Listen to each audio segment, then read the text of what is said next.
Welcome to the Slop Farm. Enjoy the video.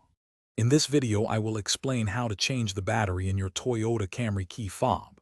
First, ensure you have a fresh CR 2032 3-volt coin battery ready.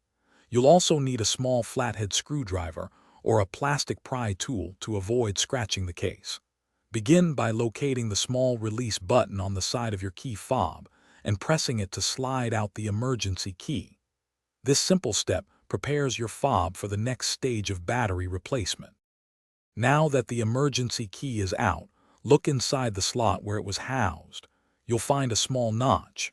Insert the tip of your small flathead screwdriver or plastic pry tool into this notch. With a gentle twisting motion, you can begin to separate the two halves of the key fob case. Work your way around the seam if needed, then carefully pull the two pieces apart to reveal the battery compartment inside. With the key fob open, you'll see the old CR 2032 battery. Take a moment to observe its orientation, noting that the positive side typically faces upwards. Use your small flathead screwdriver to gently pry the old battery out of its clips.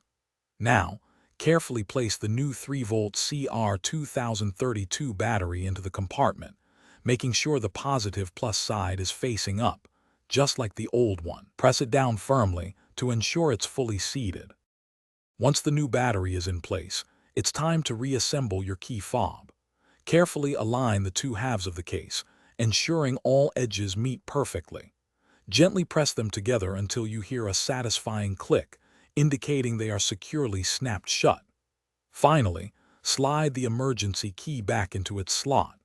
Now, stand near your vehicle and test the key fob by pressing the lock and unlock buttons to confirm it's working correctly. Thanks for watching. Consider subscribing if we helped you today.